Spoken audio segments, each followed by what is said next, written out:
Bonjour Pierre, Bonjour merci Pauline. pour être avec nous aujourd'hui, d'être venu exprès de Madrid pour ce voyage de podcast. Est-ce que tu pourrais te présenter et expliquer un petit peu ton rôle au sein de l'université? Ouais. Déjà, merci de l'invitation. Donc, moi, je m'appelle Pierre. Je travaille à l'Université Europea, qui est l'université privée numéro 1 de la péninsule ibérique. On a 8 campus répartis dans 5 localités, entre Madrid, Valence, Alicante, Malaga et les îles Canaries. Au sein de cette université, je travaille dans l'équipe internationale. On œuvre au développement international de l'université, tant au développement de son image comme au recrutement d'étudiants. Et donc, on a une équipe d'une trentaine de personnes environ. On est tous basés à Madrid, ce qui explique le court voyage. Il n'y a que 2 heures de train de Madrid à Valence. Et on travaille avec des étudiants qui viennent de partout dans le monde, plus de 400 pays environ, dans lesquels on tente d'aller chercher ces étudiants et de les attirer vers l'Espagne. Ok, génial. Et depuis quand et depuis combien de temps, du coup, on travaille ensemble avec étudiants en Espagne et pourquoi vous avez choisi l'université de collaborer avec nous en tant qu'agence? La curiosité, c'est qu'on a commencé à travailler ensemble il y a 2 ans maintenant, presque, au moment pile où moi je suis arrivé dans l'université. Donc, il est vrai que mon premier contact à l'époque, ça avait été avec étudier en Espagne. Pourquoi? Je crois que d'abord, l'aspect le plus intéressant, c'est de savoir que tu as toi-même vécu l'expérience d'une étudiante française, qui pourrait être d'une autre nationalité, mais en l'occurrence française, expatriée en Espagne, avec tout un panel de choses que tu aies pu vivre. L'université publique, l'université privée, la solitude de l'expatriation au départ, pas trop savoir si c'est le bon choix. Enfin, tu as vécu plein de choses qui font que, pour nous, ton expérience personnelle, ensuite mise au service des étudiants que tu accompagnes maintenant depuis plus de 10 ans, je crois, Hmm. bah, elle donne beaucoup de sens à ton œuvre, finalement.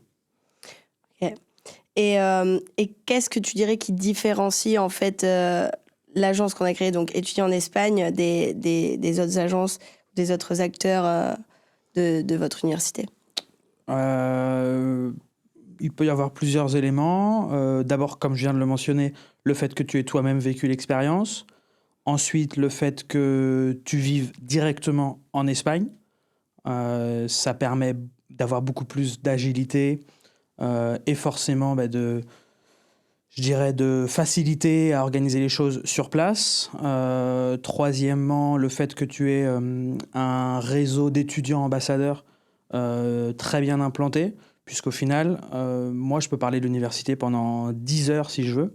Ce qui est vraiment intéressant pour les gens qui nous écoutent ou qui nous regardent, c'est d'avoir les retours d'expérience d'étudiants qui vivent, donc qui sont en train de vivre ou qui ont vécu l'expérience d'étudier, en l'occurrence à l'Université Europea. Et le fait que tu aies, toi, un bon nombre d'étudiants qui soient dans cette situation, eh ben, clairement, nous, c'est la meilleure publicité qui puisse être pour nous.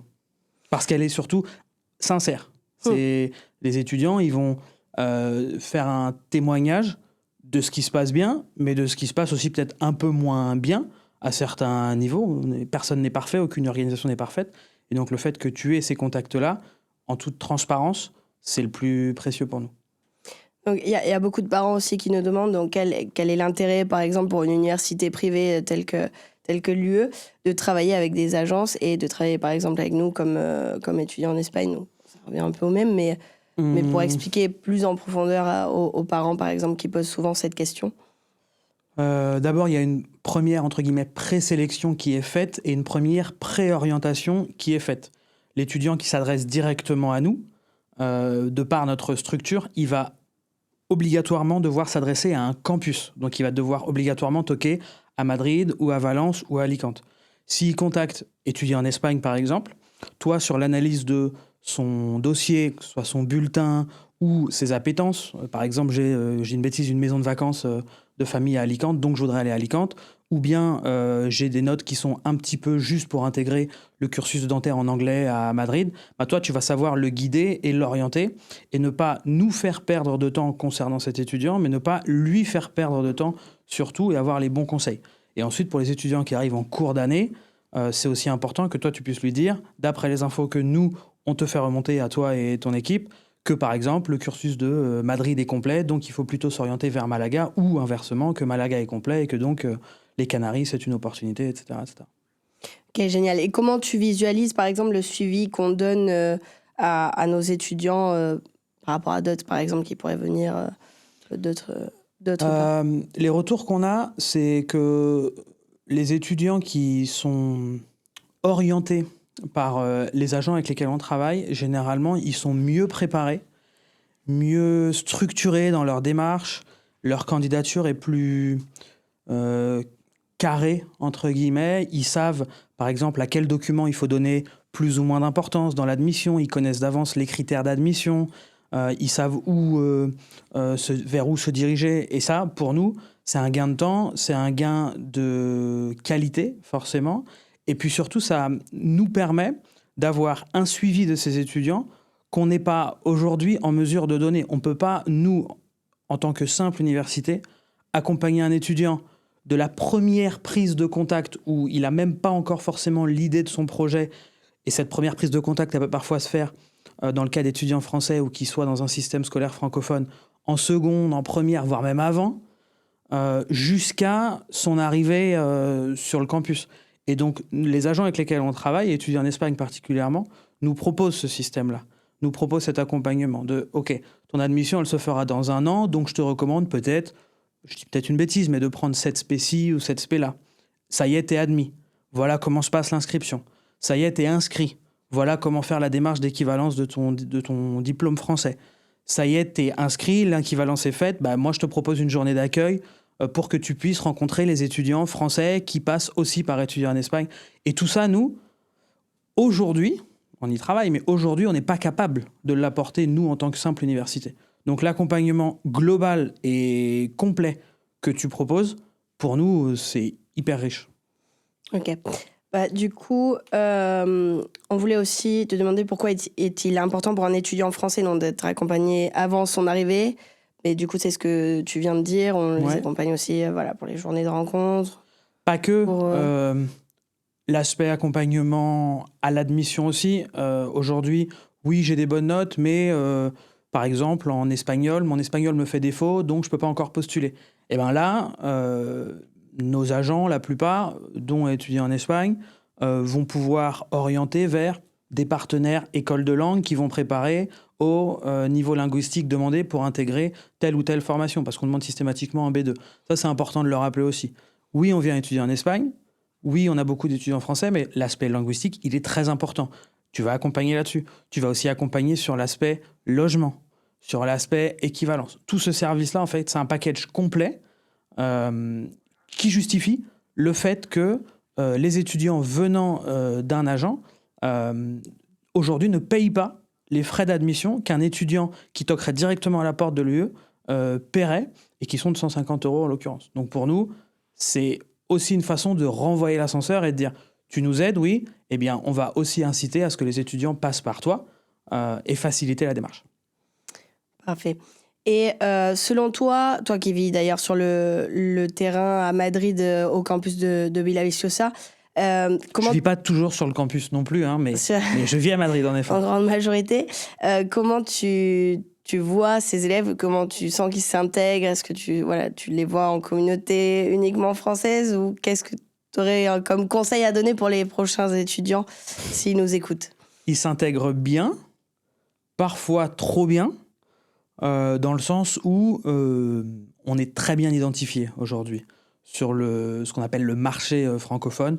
Aujourd'hui, l'UE est clairement positionnée comme l'université numéro 1. Donc on a beaucoup d'étudiants français qui viennent. C'est très bien. Leur intégration est donc forcément facilitée. Les agents et leurs initiatives jouent en faveur de cette intégration facilitée. Mais attention quand même à ne pas rester qu'entre Français. Et c'est pour ça que je dis l'aspect linguistique est important, l'aspect culturel est aussi important.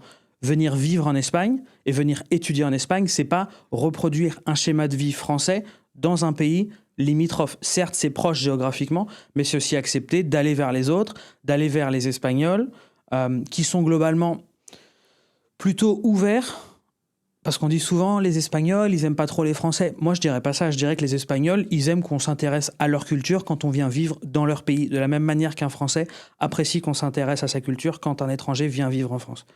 Donc c'est... L'intégration, pour résumer, elle est facilitée, mais il faut aussi se faire violence parfois, aller vers les autres, casser la barrière de la langue, casser la barrière culturelle pour aller chercher quelque chose de supplémentaire dans cette intégration. Alors c'est tout là l'intérêt d'ailleurs des associations mises en place par l'université, d'ailleurs les clubs, rugby, football, etc., de pouvoir du coup les aider à s'intégrer. Mais c'est vrai qu'il ne faut pas tomber dans le piège Ouais, c'est clair. de rester qu'entre Français. Parce qu'on sait qu'au départ, on vient pour étudier kiné, étudier veto, étudier dentaire, étudier plein d'autres choses, parce qu'étudier en Espagne, c'est pas que les formations santé. Et donc, on a un projet. Mais c'est un chamboulement total dans notre vie, puisque pour la grande majorité des étudiants qui viennent, aujourd'hui, nous, à l'UE, plus de 50% des étudiants sont étrangers. Donc là, on parle des étudiants français, mais on a des Sud-Américains, on a des Indiens, des Africains, des Émiratis, des Asiatiques, il y a de tout. Et donc, pour tous, c'est un changement brutal. Donc, il faut être capable d'identifier les éléments qui vont faciliter et adoucir cette réalité brutale du changement. Du changement de pays, de l'expatriation en l'occurrence. Et c'est vrai que les clubs, comme tu le mentionnes, les clubs de sport, les clubs de politique, les clubs de débat, les clubs d'échecs, les clubs de... Vous êtes libre, étudiant, de créer le club de vos envies. Ça, c'est un facteur hyper facilitant pour justement cette intégration. Tu as complètement raison là-dessus. Et quelles sont les principales qualités, par exemple, que tu retrouves chez les étudiants qu'on accompagne avec étudiants en Espagne? Est-ce qu'il y a quelque chose, un trait que tu dirais? Ils sont souvent moins anxieux que ceux qui peuvent faire les démarches par leur propre biais. Pourquoi? Parce qu'ils ont déjà pu participer à des événements en amont. Étudiants en Espagne est allé à leur rencontre en France. Ensuite, eux sont venus à la rencontre de l'université via Étudiants en Espagne dans des journées portes ouvertes dédiées, réalisées en français pour que les étudiants, mais surtout les parents, parce que les étudiants, ils doivent déjà se mettre dans la langue de leurs études, mais pour que les parents puissent les comprendre. Ils ont bénéficié d'un accompagnement de A à Z, donc ils sont moins anxieux. Ils sont plus convaincus aussi de leur projet parce que généralement, ils ont pu parler avec des étudiants ambassadeurs qui sont, eux, sur place et qui ont pu leur dépeindre la réalité telle qu'elle est, sans leur vendre de rêve. Donc, ils ne s'attendent pas forcément à être déçus de ce qu'ils vont trouver. Ils sont convaincus. Et puis, les études en Espagne, on est d'accord, ça a un coût. Donc, c'est des étudiants dont le projet a été réfléchi, posé, analysé, mûri. Et souvent, ils sont vraiment convaincus de ce pourquoi ils viennent en Espagne. Exact. Et pourquoi l'Espagne, selon toi, attire... en fait, on le voit, hein, chaque année, on en a de plus en plus, c'est exponentiel. Pourquoi tu penses que l'Espagne attire autant de Français et surtout de nos jours? Il y a une réalité qu'on ne peut pas nier, c'est la difficulté d'accès aux études de santé en France. Évidemment. Mais il n'y a pas que ça. Aujourd'hui, beaucoup d'étudiants viennent en Espagne parce que le système éducatif et universitaire est radicalement différent. Le mode concours dont on parle souvent quand on en discute avec des parents français n'existe pas en Espagne. Il suffit d'avoir la moyenne dans les matières de mon cursus pour être admis et passer à l'année supérieure. Le redoublement de ce fait existe très peu parce qu'on fonctionne sur un système de crédit qui peut être rattrapé. C'est pas ce qu'on souhaite du tout, mais ça peut exister. Je dirais que les conditions, nous en tout cas c'est ce qu'on identifie, et là ça va au-delà du système francophone, mais aujourd'hui le climat géopolitique mondial nous est ultra favorable parce qu'on a un pays qui délivre des visas, qui fait tout pour intégrer les étudiants étrangers, qui leur donne la possibilité de travailler à temps partiel en parallèle de leurs études pour les financer. On a des choses qui ont toujours existé, mais forcément le climat il fait que... moi je suis breton et j'étais justement en Bretagne le week-end dernier, et c'est vrai que les 30 ans de mon meilleur ami, on a dû les faire en intérieur parce qu'il pleuvait. Et la galette saucisse, elle est moins bonne à l'intérieur qu'à l'extérieur. Et forcément, c'est la vérité. Aujourd'hui, en Espagne, de mai à octobre, on ne se pose pas la question du temps. À Madrid, il fait toujours beau. À Valence, il y a la mer. Donc ce climat, il fait que c'est aussi agréable. Et après, loin de moi l'idée de critiquer les Français, c'est pas du tout mon objectif, mais il y a au-delà du climat météo, il y a un climat ambiant qui, je trouve, est plus propice à l'initiative personnelle, Plus familial, plus favorable, plus solaire. plus cercano, plus Ouais, proche entre les gens eux-mêmes aujourd'hui. Totalement d'accord avec toi. Et selon toi, quels sont les avantages des formations de santé qu'on offre en Espagne et quels débouchés en fait vont avoir les étudiants après leurs études s'ils viennent étudier en Espagne? Ouais. Je vais partir de la devise de l'UE qui est Learning by Doing. Donc pour les non-pratiquants de la langue de Shakespeare, ça veut dire apprendre en faisant et en pratiquant. Et aujourd'hui, c'est clairement l'avantage numéro 1 des études de santé en Espagne, c'est qu'on est en pratique permanente. Et très avec clairement... des installations dernier cri, de ce qu'on a pu visiter, etc. Forcément. Nous, on ouvre des campus. On a ouvert Malaga l'année dernière, Alicante il y a quelques années. On développe des formations santé, notamment aux îles Canaries. On ouvrira bientôt un campus aussi en Asturie, au nord de l'Espagne. Et donc, le fait de pouvoir pratiquer toute la journée, dès la première année, grâce aux cliniques qu'on met à disposition, grâce aux pratiques, en fait, ça change toute ton expérience étudiante. Et ça vaut quelle que soit la filière. Là, on parle des formations santé, parce que forcément, avoir un intervenant pour 12 à 15 étudiants lors des pratiques dentaires, c'est pas la même chose que d'avoir, j'ai une bêtise, mais un amphi et 2 heures de pratique par semaine avec 40 autres étudiants. Ça change tout. Mais ça vaut aussi pour les formations relations internationales, pour lesquelles on est capable, nous, de mettre à disposition des tribunaux factices pour travailler la prise de parole en public. Avec un partenariat avec l'ONU, non? Avec l'ONU, tout à fait, à Valence, et en mettant en avant la pluridisciplinarité. C'est-à-dire qu'on fait des travaux pratiques. Alors bien sûr, un élève de dentaire, il va forcément faire ses travaux pratiques, ou la majorité avec des étudiants dentaires sur des cas dentaires, mais il est aussi capable d'être amené à travailler avec des étudiants de relations internationales, journalisme ou autre, sur des problématiques globales. J'ai encore une fois peut-être une bêtise, mais prenons l'exemple de l'accès aux soins dans certaines régions du monde. Probablement qu'un étudiant qui est lié directement à la pratique de ces soins, il a autant à apporter qu'un étudiant qui étudie le contexte géopolitique parce qu'il fait des études de sciences politiques.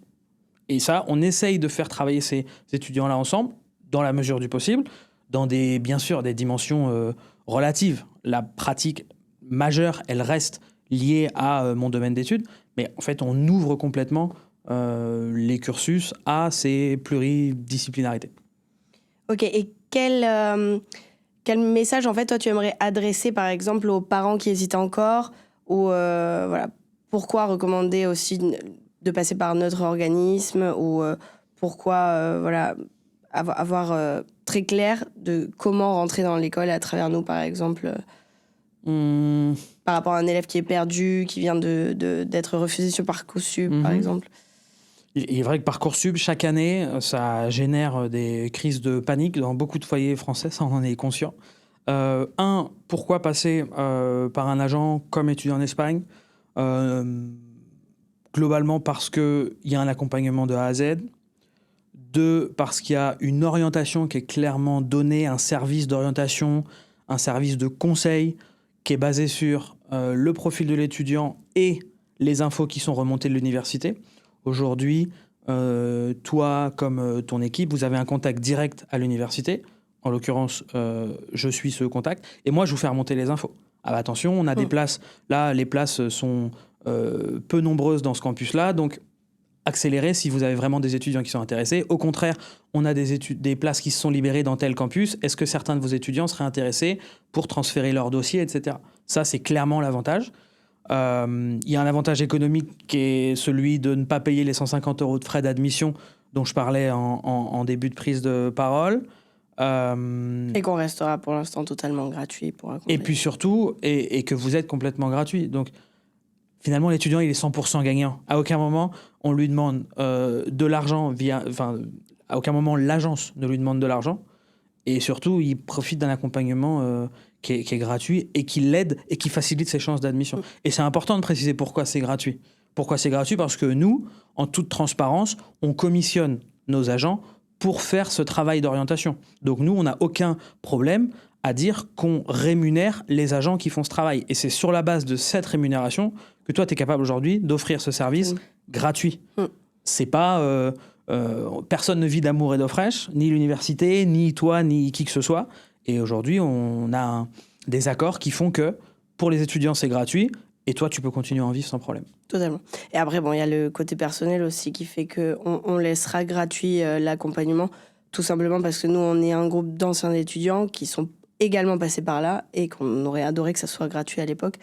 Mais malheureusement, moi, j'ai dû tout faire toute seule. Donc, il y a aussi ce petit côté personnel qui fait que... Malheureusement et non, parce qu'à la fois, si tu n'avais pas vécu ces difficultés-là, tu n'aurais pas créé ta structure non plus. C'est vrai aussi.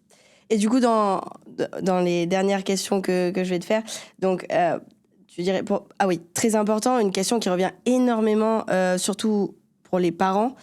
Est-ce que les diplômes en Espagne vont être reconnus, surtout de l'UE, par exemple est-ce qu'ils pourront exercer après en France? Est-ce que voilà, il y a énormément de questions par rapport à ça. Beaucoup de peur des parents par rapport à ça. Alors oui, la réponse est oui. À nuancer quand même.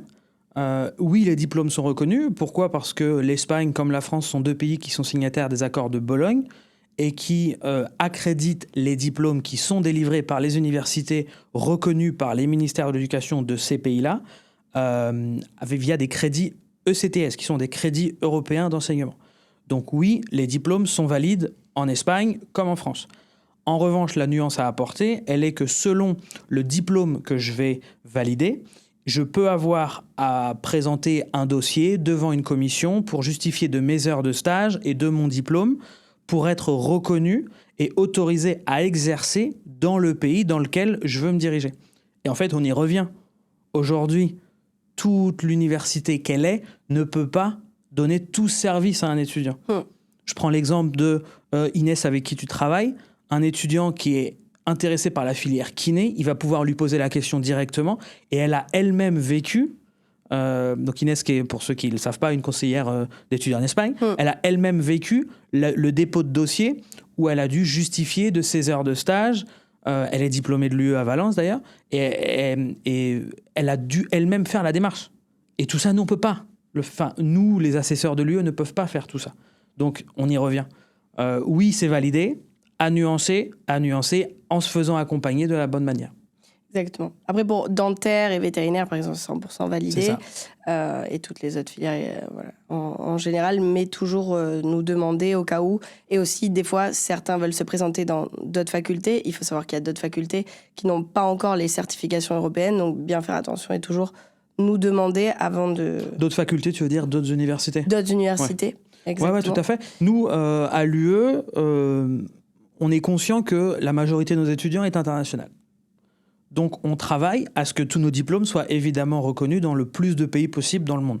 C'est pourquoi, au-delà des accréditations réglementaires qu'on se doit de délivrer, on va parfois plus loin quand on le peut. Je prends l'exemple du diplôme d'architecture, qui est aujourd'hui reconnu en Espagne. L'étudiant qui veut rentrer en France ensuite, il peut travailler en France.